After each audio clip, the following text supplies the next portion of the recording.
My name's Rodney Harrington, and I'm honored and kind of blown away to be here today. And you know, if you heard anything me blubbering earlier, one thing you might have heard me say is that my biggest talent is surrounding myself with a lot of talent and making myself be the least talented person in a group. Well, there ain't no doubt here today, y'all. I'm the least talented people. I want you to give a huge round of applause for Rock and Roll Hall of Famer James Burton first, ladies and gentlemen. Thank you, guys. Thank you. Thank you very much. Thank you. Thank you. Thank you, Rodney. I know, although we've only given her a little bit of applause, but she is, I call her my angel here on earth. Ladies and gentlemen, the sweet inspiration herself, Miss Estelle Brown. Come on.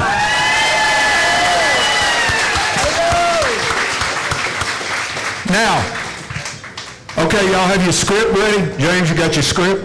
Oh, yeah. Oh, that's right. We don't have a script. I left mine home.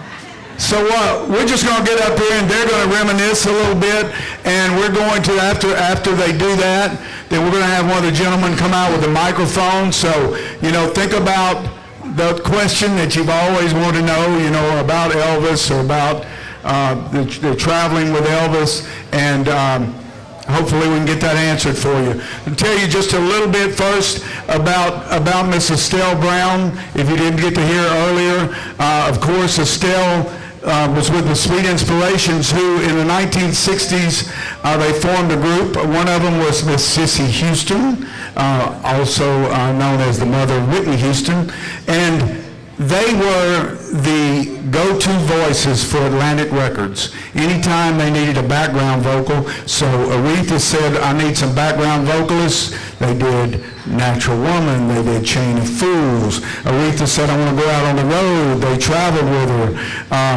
And Van Morrison, and just about Dionne Warwick, just about, when you hear Brown Eyed Girl, you hear this Brown Eyed Girl singing on it.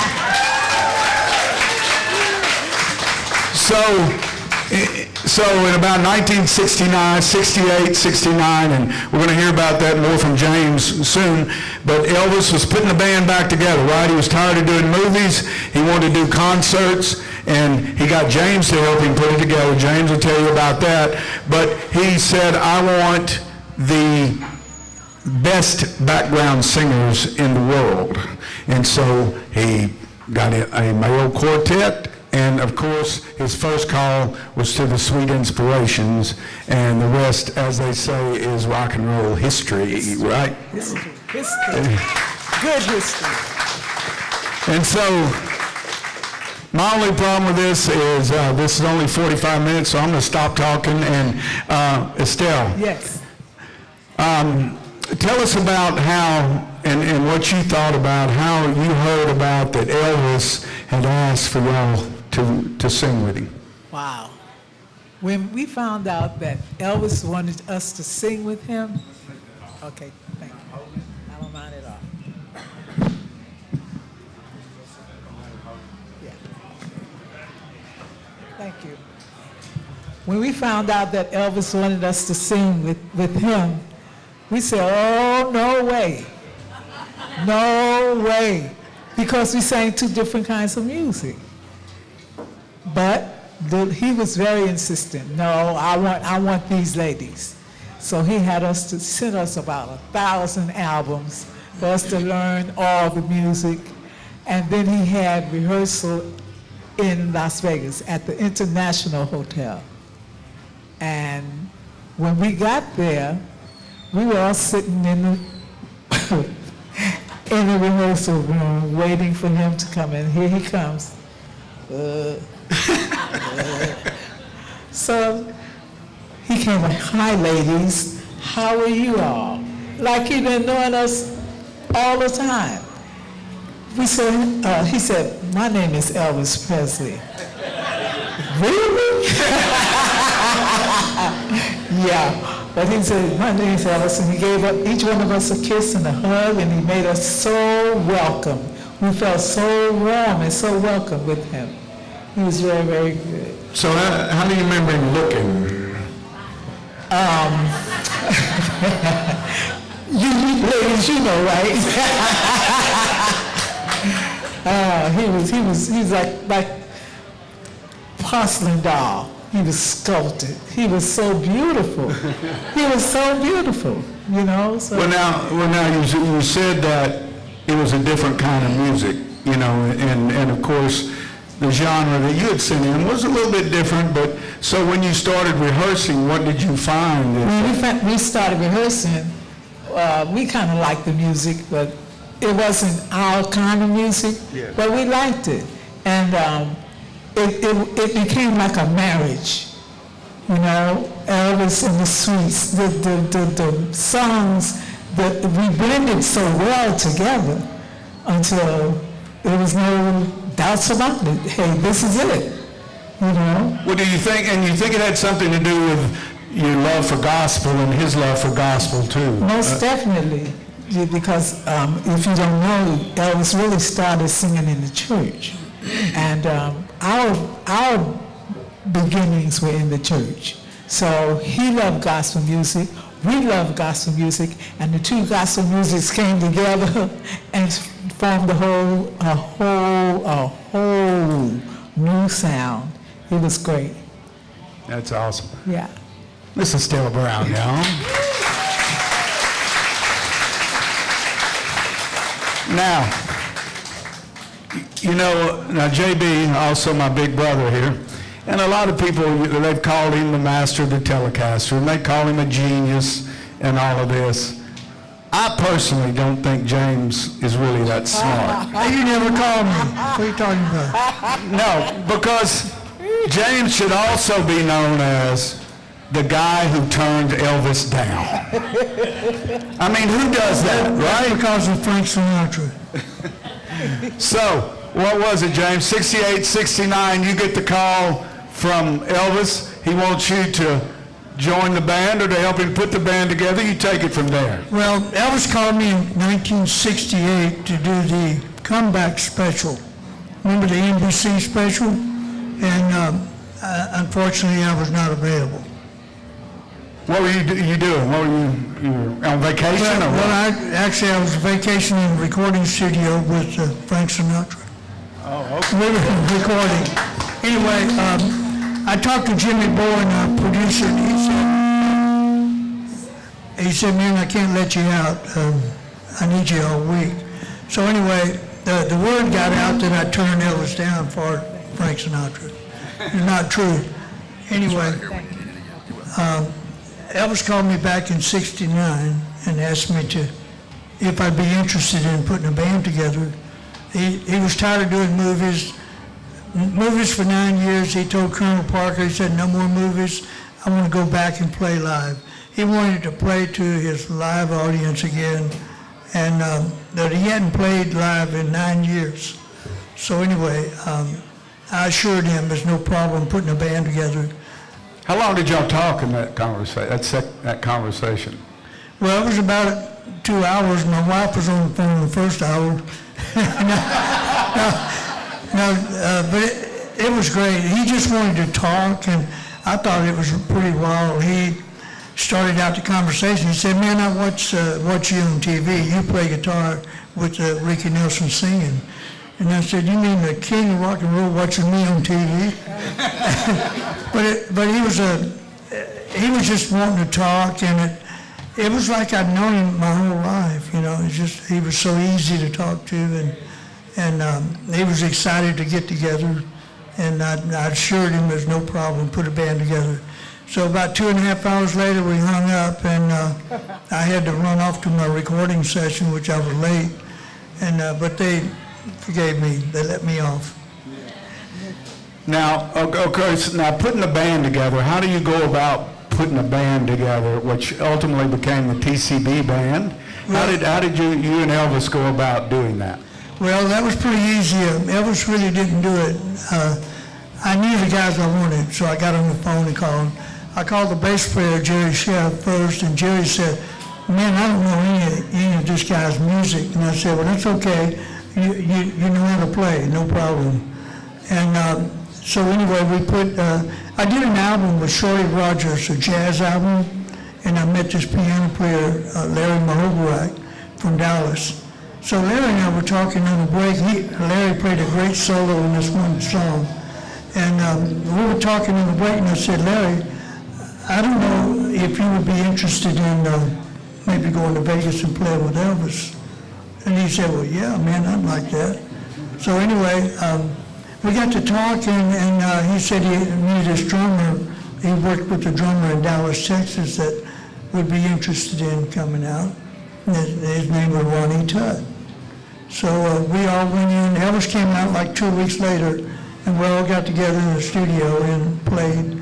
And he loved it, man. It was just like, we were on vacation, man. It was just fantastic. And he loved everything. And what about, and again, you heard what Estelle said earlier about bringing in the backing vocalists, and was that the Stamps were the first? It was actually the Imperials first, and then the Stamps came in a little bit later. But we opened in 1969 at the Hilton. It was International Hotel then, and the Hilton bought them out. And we played there, I guess, 9 years in a row, twice a year. Well, still, and talking about that, when you were in Vegas, how long would you typically, how long would it be, a month or 2 months? How long would it be? We went to Vegas for 6 weeks, twice a year. 6 weeks, twice a year? Twice a year. And would you do one show or 2 shows a day? 2 shows every day. What time would they be, you remember? There was a dinner show and a 10 o'clock show. Yeah. So were y'all ever playing to empty houses there? Empty? What's empty? With Elvis? What's empty? Are you kidding? We had to take a helicopter to get to the stage. There's so many people in the hotel. Well, now, so what would y'all, so you play 2 shows a night, We played 2 shows a night. and what would y'all generally do after the And shows? we get Everybody off, go back to the room, or We what? wish. Sometimes we play 3 shows because the employees never could come to the shows. Right, And some of Elvis the wanted to do a different 3rd show for all the employees. And Like a 3 other o'clock artists. show, it would be like a 2:30, 3 o'clock show. And that 3 was shows a night. a lot for the other artists that were working in other casinos Yeah. that couldn't come to the show, but they would come. But we would stay and we would sing and we'd do the shows, and we wish we could go to bed after that. So what would y'all do? So what would you do after Elvis- the show? Oh, no, we had to go upstairs We and tried do to get away. gospel, up in the Up suite. in the suite, It was sing an gospel all-night music deal. all night long. All night long. Just having fun. Singing well- gospel music and eating.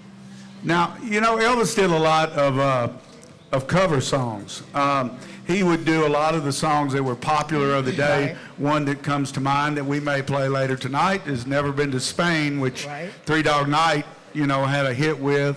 But "Hey Jude," and you know, he did a lot of the songs that were popular of the day. How did he pick the songs?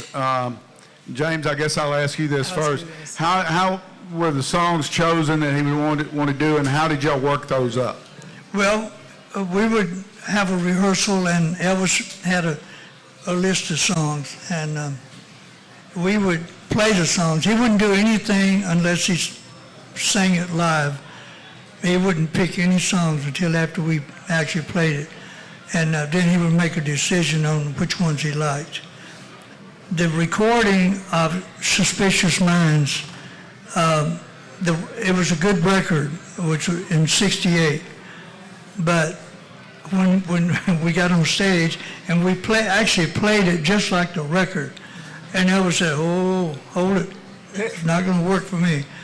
We had to bump it up a few notches, you know. He wanted it faster, and so that was the actual version that took off, the radio play. And Estelle, did y'all do the same set list every night? No, we wish. No, no, we never knew what Elvis was going to do. We never knew what he was going to pull out the hat, but it was lucky, it was a good thing that we had rehearsal and we knew basically all of the material. What I really like about it, Elvis sang songs that were already out. But every song he sang, he made it his own. You would never know anybody else did it. It was his song, you know, so. And of course, the amazing background vocals of the Sweet Inspirations. And y'all, if you haven't, and I bet most of you here have, but you go back and listen to some of the live versions of Elvis's songs, and you hear the sweets in the background. But how did y'all, did you develop those unique background vocals yourself, and he would approve them, or did he come to you with, here's how I want it? How'd that work? Basically, we did our own backgrounds, what we liked, and as long as he liked it. But then there were some things that he had already had in his mind what he wanted the song to be. But basically, he would give us free rein. We could do what we wanted to do vocally, as long as it did not interfere with what the music and stuff was. Well, JB, and I'm going to ask both of you this question, so Estelle, you be thinking about it. JB, could you list your most memorable concert ever with Elvis, your most memorable performance with Elvis, and why? Well, they were all great, but I think the Aloha Special was one of my favorites. And there was a lot of great things happening. As a matter of fact, that night my wife wanted to go shopping all day, and so we had a sound check and rehearsal and everything that afternoon. And she said, now, if I fall asleep, wake me up. I couldn't wake her up, so I had to leave. I had to go because we had the show. But you know, Elvis did some great things. We actually did 2 shows. We did a matinee show for a great guy, a great songwriter, Kui Lee. I'll Remember You, that song. And we actually did an afternoon show before the big show that night. And all the donations went to the Cancer Fund for Kui Lee. And that was a great time. That night was amazing. I mean, over 4 billion people saw that show all at once, you know, just amazing. Well, it was certainly a groundbreaking concert in rock and roll. I believe it was the first to be broadcast live by satellite all around the world. Absolutely, yeah. And by the way, can I say you look quite dashing in your white jumpsuit. Do you still have that? Oh yeah, I still have all my suits. Yeah. I wish you'd have worn one here, maybe tonight. Tonight, maybe we'll get you the jumpsuit. You and I both lose a little weight. We can try. All right, that's enough. Thank you, James. Can't take him anywhere. What about you, Estelle? I think I loved every show that we did. I can't really pinpoint which was the best, but all of them were good. But one I remember was when Elvis got tickled. He started laughing. And nobody knew what he was laughing at except the people on stage. And this young man was sitting in the front row, and he went to scratch his head, and he had on a toupee, and it came off. I thought Elvis was never going to stop laughing. But it was funny. It was really funny. So, sir, don't scratch your head.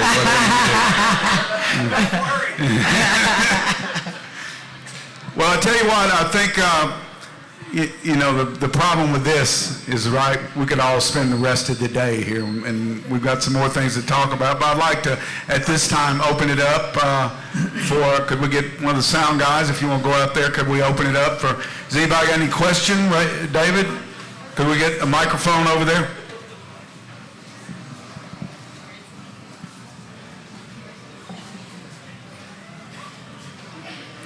Where's it at? Here you go. He's got a mic.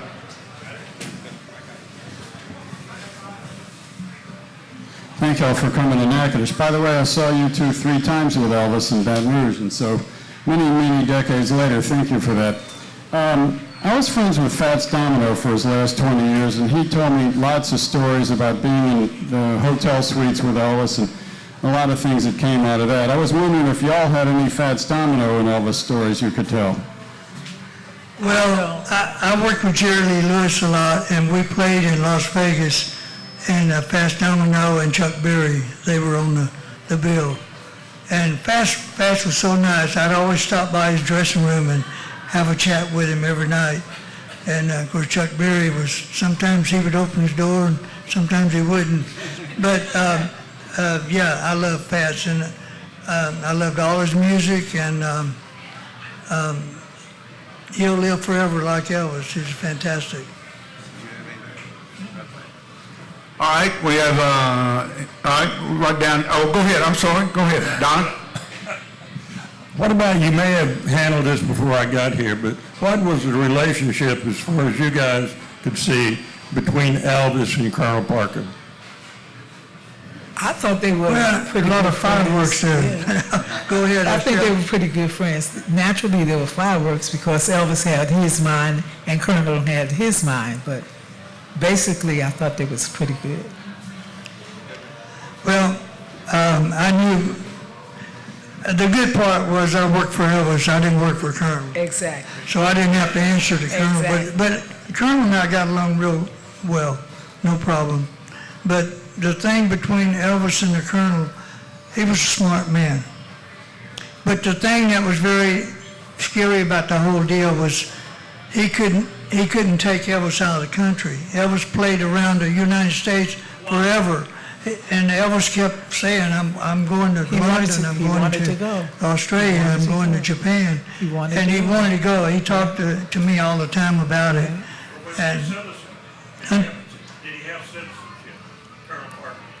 He said that Colonel Parker had American citizenship. no, he was from Holland, a little town called Breda, Holland. And he was a big circus guy. As a matter of fact, you know, the circus he was with, Ringling Brothers, Right. was doing bad. People were quitting, and they were running out of things to do, you know. So Colonel got real smart, and he said, well, okay. He went and had a guy build him it was a huge hot plate, and he had him to build him a little cage. So he went and got him a little music box, and it was called Colonel Parker's Dancing Chickens. So he would plug in the hot plate, and chickens on there would be dancing, and the music. But and he also had something called Had to Call. Remember? Yeah, the Had to Call, yeah. He had that, and he sold it just before the EPA, they came down on him, and the people that bought it for millions of dollars lost the whole deal. But he was a smart man, and Elvis wanted to do more things. I walked in the dressing room one night backstage, and he was on the phone, and he was all excited. He was jumping up and down, laughing, cutting up, and he was talking to John Wayne, and John Wayne asked him to come and perform in his next movie. So Colonel came in, and they went in the back dressing room, and they were talking. Boy, the Colonel come storming out of there, and a few minutes Elvis came out, and boy, he was mad. He said, that damn Colonel won't let me do this movie with John Wayne. But, you know, it was like when a star was born, you know, the same thing, you know, because the Colonel would not allow any artist or anyone to overbill Elvis's name. Right. It was always Elvis and John Wayne. It would never be John Wayne and Elvis. So that was what happened. Okay, I have a question. When you guys were touring with Elvis in the early to mid 70s, what was a typical day like for you? A show day, you got a concert that night. What were you guys doing during the day? And when would Elvis get there in relation to you guys? Sleeping. He'd keep us up all I night. say I was sleeping. All right. Getting ready for the show. Sleep. Yeah, because I guess he got so geared up right after Yes. the show, and he wasn't ready to quit, and Right. that's when y'all would just go sing gospel songs. All night long, I'm telling you. Yeah, Elvis, when we would go to the Jungle Room in Memphis, Graceland, to record, Felton Jarvis, the producer, he'd always say, okay, now you boys come in at 6 o'clock. I don't know what time Elvis is coming down, but he don't like to see anybody yawn. He said, so whatever you do, when Elvis comes down, don't yawn, like, don't be tired. So he might show up, you know, we're there Maybe at he 6 should. p.m. Maybe he would Elvis come. might show up at might, he 1 might o'clock, not. 2 That's o'clock, right. 3 o'clock in the morning. That's right. That's right. I'd like to talk about, and James, I've heard you tell this story before, what turned out to be the last album that Elvis recorded, we'll talk a little bit about recording now, is one that was turned out being Moody Blue. And it was recorded famously in the Jungle Room, most of it was, I think, at Graceland. And you had some, I know you in particular had some issues with that, with the recording of that album, right? Yeah, I'm not sure if we cut that in the Jungle Room or in LA at RCA. There was one that was recorded in the Because I Jungle know- Room where they put the truck outside. Wasn't that when you had to go play with That Emmy was Jungle Lou? Room, but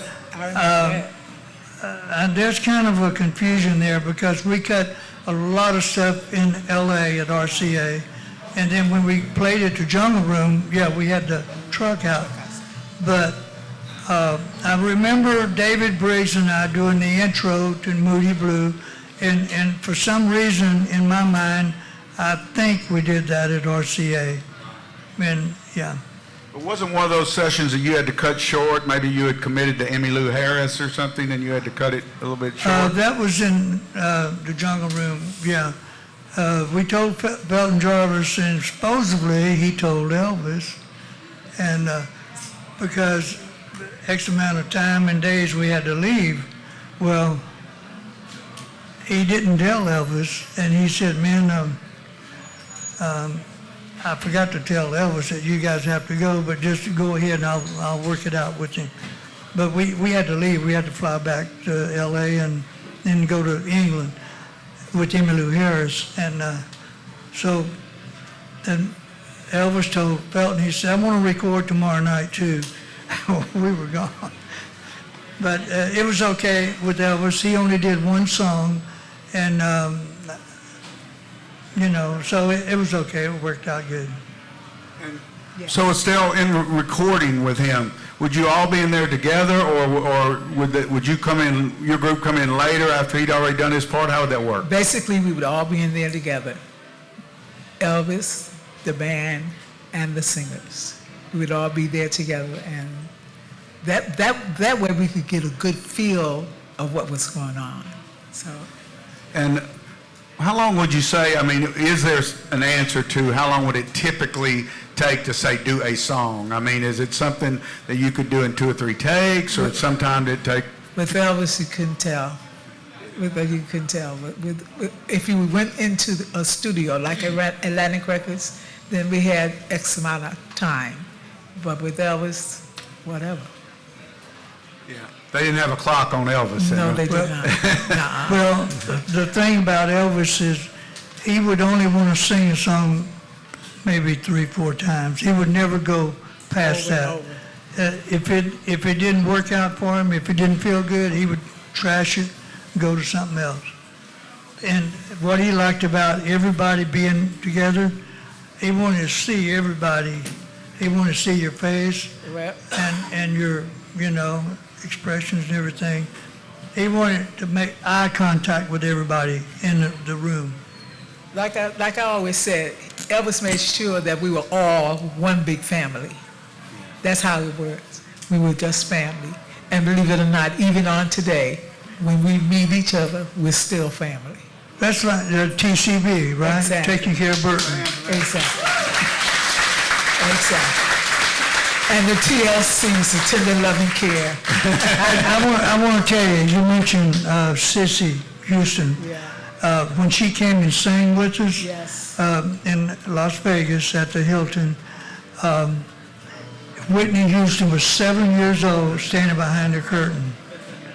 Exactly.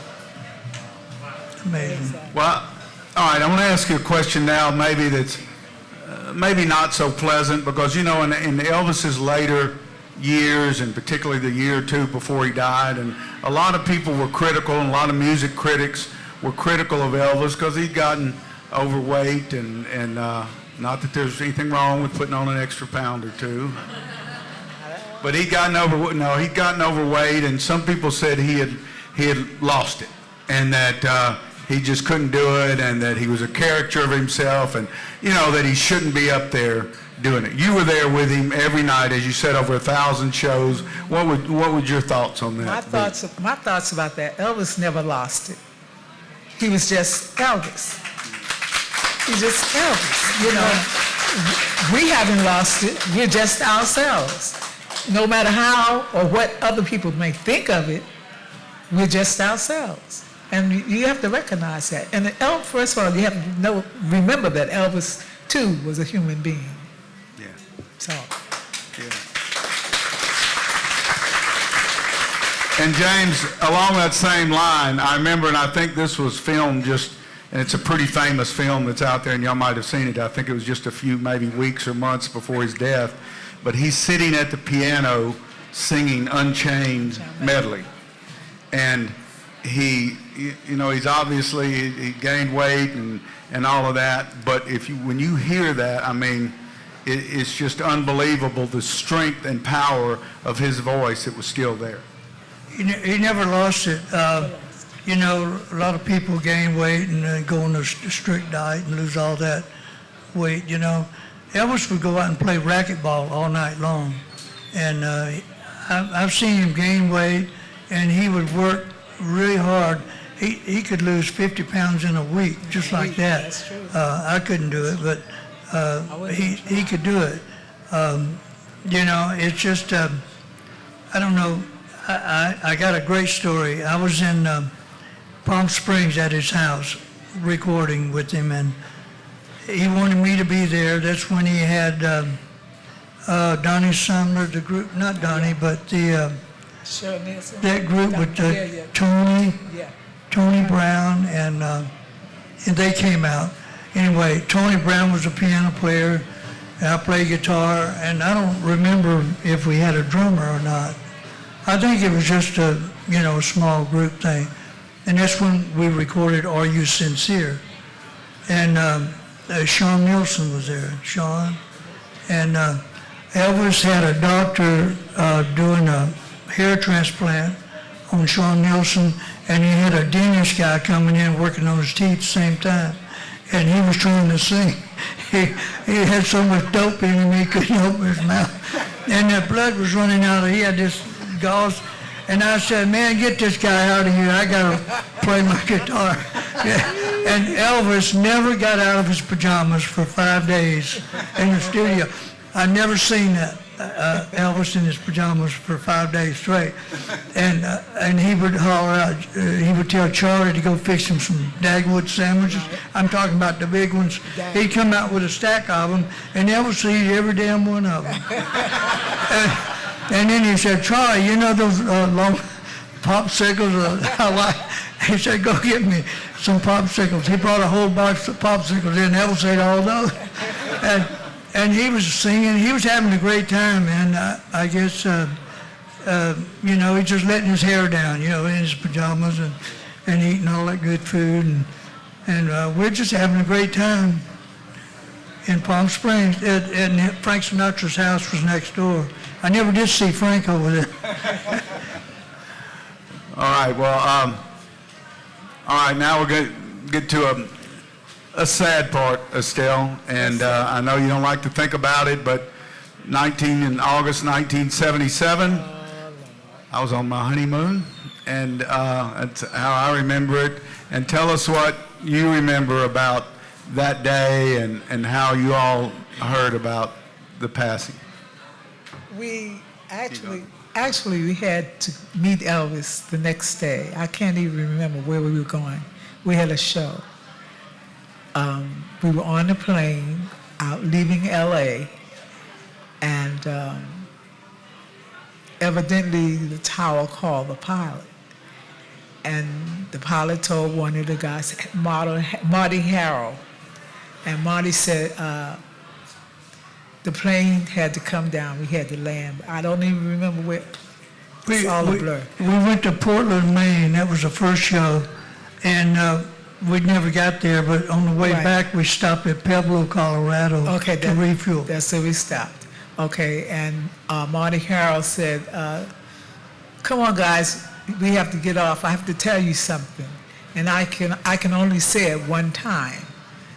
So everybody was grudgingly got off, everybody except Myrna. She said, I'm not going.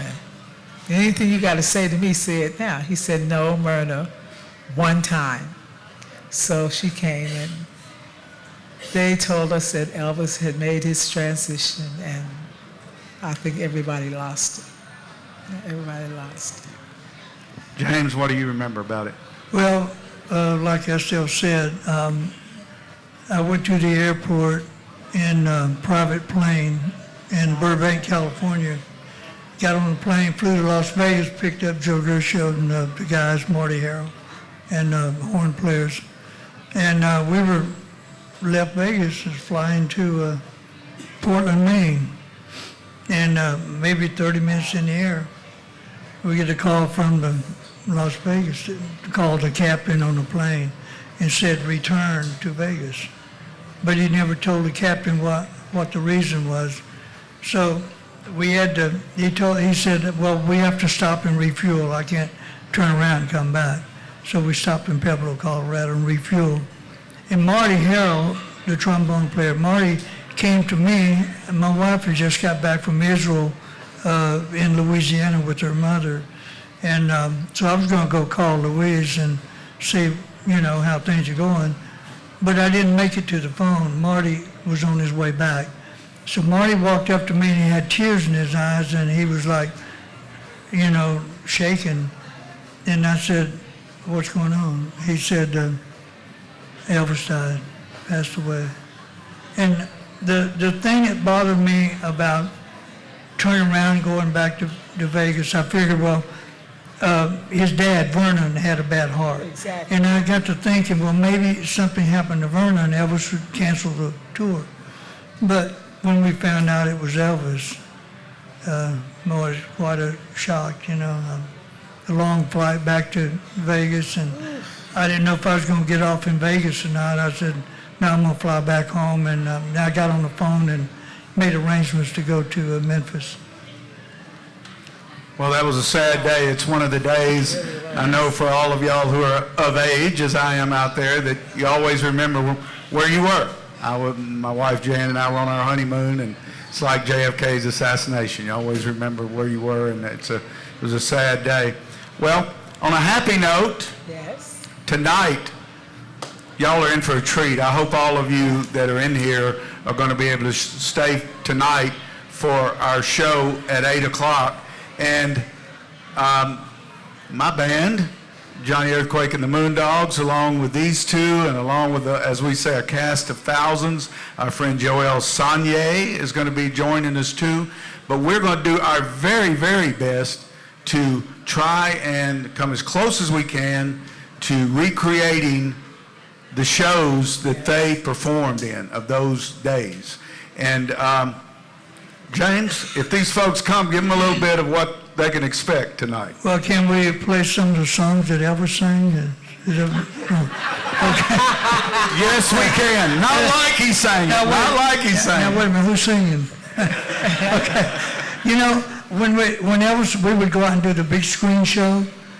For the longest, nobody could get it. They couldn't figure out who was the singer. Right. And everybody come up to me and say, well, I know you're doing an Elvis big show Concert. tonight, and you guys are playing live, but who's the singer? I said, Elvis is the singer. And I said, well, they couldn't understand playing to a video hologram, but it was an amazing show. It was. And it was like Elvis being on stage. I mean, he would introduce me and the suites and everybody. It was just amazing. I mean, the whole show. Oh, unbelievable. But anyway, we will do some, we might even do one of Elvis's favorite songs on stage, Johnny Be Good. I got a feeling we will. I got a feeling we will. And how great thou art.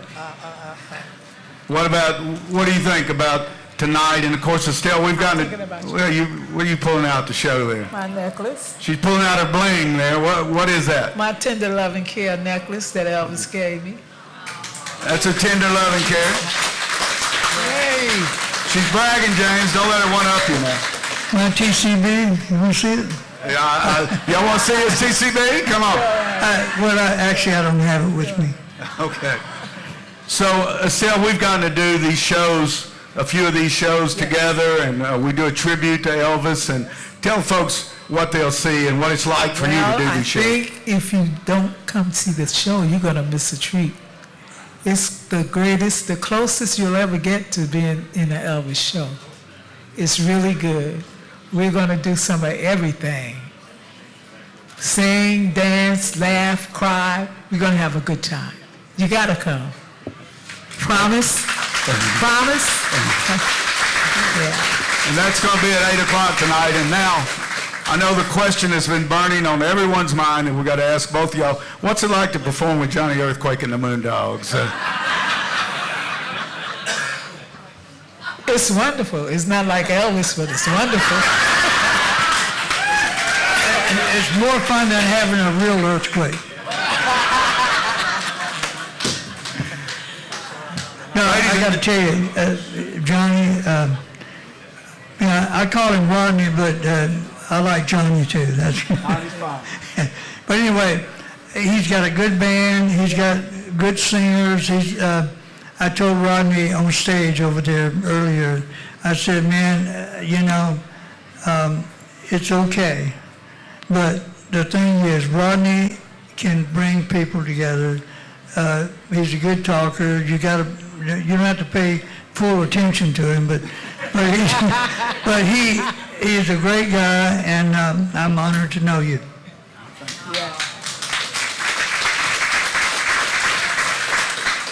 Well, we could go on and on and on and on, but we can't. But ladies and gentlemen, please, please show your appreciation for these great legends, Estelle Brown and James.